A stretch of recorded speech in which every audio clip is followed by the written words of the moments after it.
You can't keep avoiding this conversation, David. We need to decide what happens next. I know, but running away won't solve anything either.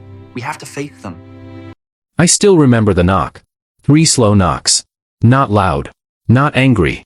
Just certain. And I knew it was her. Because I was already 2 months behind on rent. And I swear, when I opened that door, I thought my life was about to fall apart.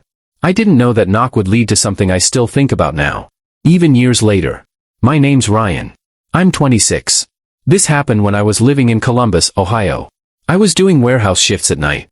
Loading trucks. Nothing glamorous. Just enough to survive. Or, it had been enough. Until it wasn't. I lived in this old brick apartment building. 3 floors. Thin walls. Radiators that hissed all winter. The kind of place where everybody heard everything. I had a studio on the 2nd floor. Tiny kitchen. Mattress on the floor. 1 crooked window facing the alley. It wasn't much. But it was mine. At least, I thought it was. Back then my best friend Marcus practically lived there too. Marcus and me had known each other since high school. He was the kind of friend who never knocked. Just walked in. He'd steal food from my fridge. Mock my music. Leave empty soda cans everywhere. And somehow, it made the place feel less lonely. Every Friday we'd hit the same diner. Order cheap burgers. Talk about jobs we hated. Girls we never called. Dreams we pretended weren't dead. Normal stuff. Real stuff. Marcus used to say, "Man, you always look like you're waiting for something bad." Maybe I was. Maybe he saw it before I did. Then there was her. My landlady. Leah. I called her Miss Carter at first. Everybody did. She was maybe late 30s. Divorced, I think. Lived downstairs in the unit by the laundry room. Managed the building herself. The first thing I noticed wasn't how she looked. It was how quiet she moved. You'd turn a corner and she'd just be there. Holding mail. Watering the dying plants in the hall. Listening more than talking. She always wore those oversized cardigans. Hair tied up careless. Coffee mug in hand. She looked tired. But not defeated. There's a difference. Sometimes she'd catch Marcus and me coming in too late. She'd fold her arms. Raise one eyebrow. "Try not to wake the dead, boys." Marcus would grin. "Yes, ma'am." And she'd laugh. Just a little. That laugh stayed with me. I don't know why. At first she was just my landlord. Nothing more. Sometimes she'd leave maintenance notes under my door. Sometimes ask if the heat was working. Sometimes borrow my screwdriver. Small things. Forgettable things. Except they didn't feel forgettable later. Funny how that works. Life stayed ordinary for months. Work. Bills. Marcus. Cheap beer. Rain on the fire escape. And Leah drifting through the edges of it. Then everything started sliding. Warehouse cut hours. Car broke down. Marcus moved in with his girlfriend. Suddenly the apartment felt too quiet. Too still. And the rent started chasing me. I kept thinking I'd catch up. Next paycheck. Then next one. But you know how life stacks up. 1 missed payment becomes 2. 2 becomes panic. And panic gets heavy.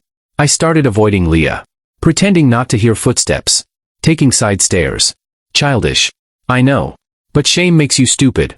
Then one night my phone got shut off. And I sat in the dark eating cereal for dinner. Thinking, I'm done. I really thought I was done.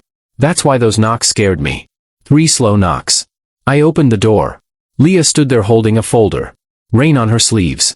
I already felt sick. She looked past me into the apartment. Then back at me. "Can I come in?" Not, "Where's my rent?" Not, "You're being evicted." Just that. "Can I come in?"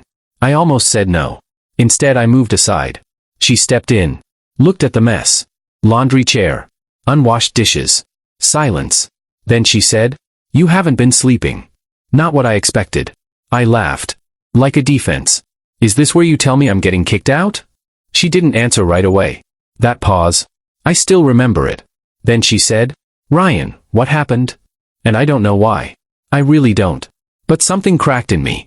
I told her about hours getting cut. The car. Everything. Stuff I hadn't even told Marcus. She listened. Just listened. That somehow made it worse. Or better. I still can't tell. Finally I said, "I don't have the rent." Silence.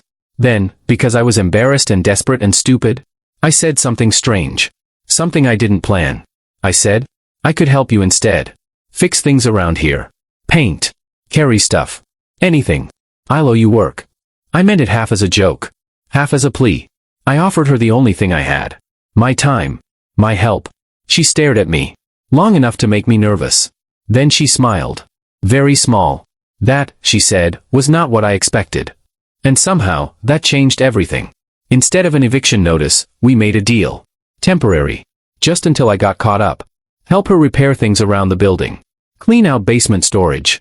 Fix old shelves. Simple. Practical. Should have stayed that way. Didn't. First Saturday we cleaned a storage room together. Dust everywhere. Old tenant junk. Broken lamps. Nothing romantic. Nothing weird. But, there was something in the quiet. Shared quiet. You noticed that. At one point she was on a ladder reaching for a box. I steadied it. Our eyes met. Just for a second. Too long for strangers. Too short for meaning. Still, something shifted. I felt it. Maybe she did too. Afterward she made coffee downstairs. We sat at her tiny kitchen table. Rain hitting the window. She asked, "Do you always try to save yourself alone?" Weird question. I shrugged. Guess so. She nodded like she understood too much. That bothered me. In a good way. Weeks passed. Work during the day. Helping Leah some evenings. Painting hallway trim. Replacing mailbox numbers. Fixing a leak under her sink. Ordinary things. Except they didn't feel ordinary anymore. Sometimes we'd end up talking after. 4 hours. About stupid things. Movies. Bad tenants. Her failed marriage. My dad leaving. Stuff people don't usually hand each other. One night power went out in the building. Storm. Whole block dark. Everybody annoyed. Candles everywhere. She knocked on my door. Holding flashlights. "Come help me check breakers?" That basement felt like another world. Dark concrete. Dripping pipes. We laughed over nothing. Too loud. Nervous. Then the lights still didn't come back. So we sat on basement stairs. In flashlight glow. And she said softly, "I forget what it's like not to feel alone." That sentence. It did something. I didn't answer. Couldn't. Sometimes silence says too much. After that, I started noticing everything. How she tucked hair behind her ear when thinking. How she looked away after saying something personal. How she lingered outside my door before knocking. Dangerous details. Because once you notice those things, you can't unknow them. Marcus saw it before I admitted it. He came by one night. Looked at me. Said, "Why do you smile every time your landlord texts?" I played dumb. He didn't buy it. "Careful," he said. That word sat with me. Careful. Because I already knew. Something wasn't simple anymore. And it scared me. One evening she asked if I could help carry groceries. We walked up the stairs. Paper bag tore. Oranges rolled everywhere. We both laughed. Chasing oranges down the hallway. Sounds dumb. But that's one of the moments I remember most. Because happiness can arrive looking ridiculous. Later we cooked pasta in her kitchen. Nothing planned. Just happened. Radio low. Pot boiling. Her shoulder brushing mine. Tiny things. Too tiny to explain. Too big to ignore. Then came the night everything nearly crossed a line. Cold December. Snow outside. Heater acting up. I fixed a radiator in her living room. Ended up staying late. She brought out old photo albums. Showed me pictures from years before. Different life. Different smile. At some point she got quiet. Looking at one photo. Then she whispered, "I was supposed to have a family by now." I looked at her. Really looked. And saw loneliness. Raw. Unhidden. It shook me. I said, "You're not as alone as you think." I didn't plan to say that. She looked up. Eyes wet. Long silence. Dangerous silence. Then she touched my hand. Barely. But it felt louder than thunder. Neither of us moved. I could hear my heartbeat. Actually hear it. And for 1 second? I thought she might kiss me. Or I might ruin everything. Then, knocking. Hard knocking. Upstairs tenant. Burst pipe. Emergency. We jumped apart. Like guilty people. Even though nothing happened. That almost made it worse. Because after an almost, you can't go back to before. After that night we both acted normal. Too normal. Which meant not normal at all. She became careful. So did I. More pauses. Longer glances. Less touching. More tension. It was unbearable. And weirdly, beautiful. Then came the trigger I didn't expect. She got sick. Flu or something worse. Could barely get out of bed. Tenant called me. I checked on her. Apartment dark. She looked fragile. Human. I brought soup. Medicine. Stayed. Nothing dramatic. Just sat there. At one point she half woke and said, "You stayed." Like she was surprised anyone would. That broke something in me. I realized this wasn't harmless anymore. I was in trouble. Real trouble.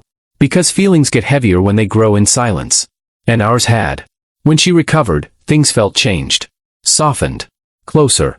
One night she asked me to walk with her. Just around the block. Cold air. Streetlights.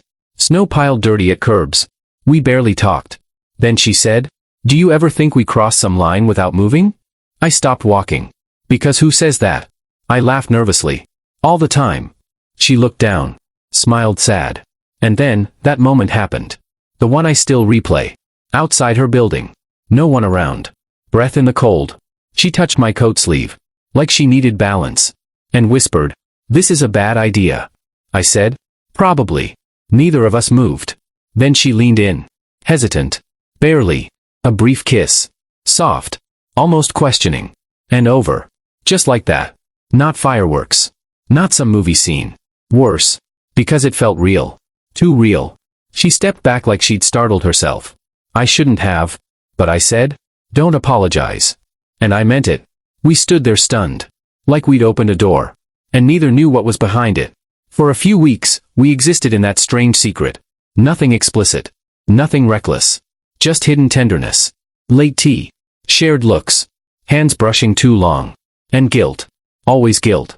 Because secrets create their own weather. Marcus noticed something was off. "You look haunted," he said. He wasn't wrong. Then the close call happened. The one that changed everything. Late evening. I was downstairs in Leah's apartment. Talking. Too close on the couch. Door suddenly opened. Her ex-husband. I didn't even know he still had a key. Everything froze. His face. Her face. Mine. I thought, this is it. He looked at me. Then her. Silence so sharp it hurt. Then he said, "I didn't know you had company." Cold.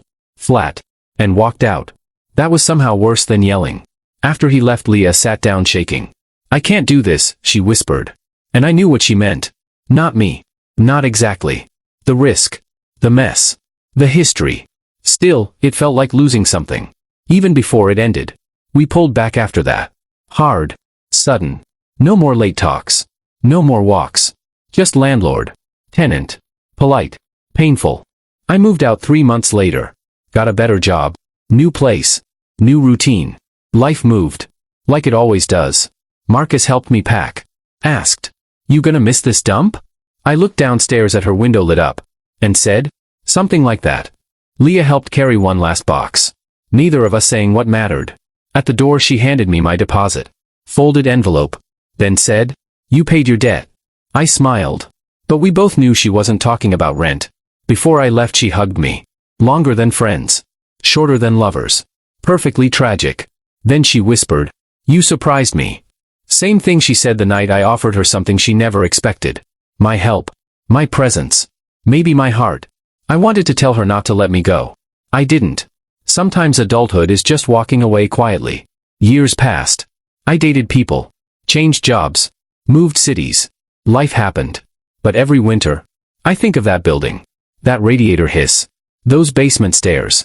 Her saying, "I forget what it's like not to feel alone." Sometimes I wonder what would have happened if that door hadn't opened. If her ex never walked in. If we'd been braver. Or more foolish. I don't know. Maybe some stories are only meant to almost happen. That's what hurts. And what makes them stay. A few years ago, this is the part one never tell people. I was back in Columbus for work. I drove past the old building. Didn't mean to. Just happened. Same brick walls. Same alley. I sat in my car way too long. Thinking maybe I'd knock. I didn't. Couldn't. But as I pulled away, I saw someone at the downstairs window. A silhouette. Coffee mug. For 1 second. I thought it was her.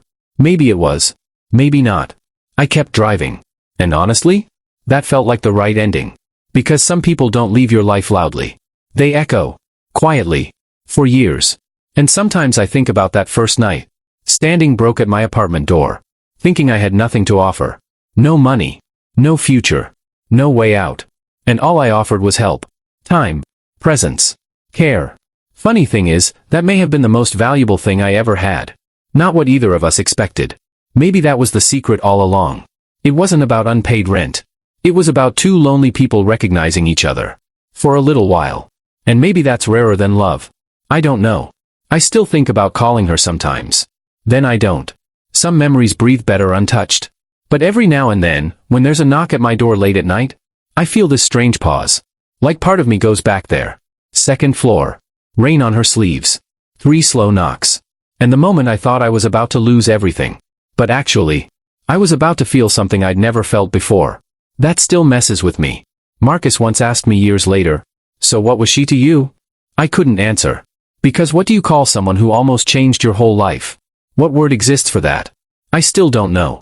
Maybe that's why I'm telling this now. Because some stories don't end. They just stop being spoken. Until one day they come back. Like a knock. And if there's one thing I learned, sometimes the thing you offer when you have nothing becomes the thing someone needed most. And sometimes the people you almost love leave the deepest mark. I haven't seen Leah in years. Maybe I never will. But I still remember her at my door, looking at me like she saw through every excuse, and saying, "What happened?" No one had asked me that in a long time. Maybe that's where all of this really began. Not with rent. Not with a kiss. With being seen. Really seen. And maybe that was the dangerous part. Or maybe that was the beautiful part. I still can't decide. But I know this. Some nights, when the apartment is quiet, I hear old radiators in my head. Rain against brick. Footsteps in a hallway.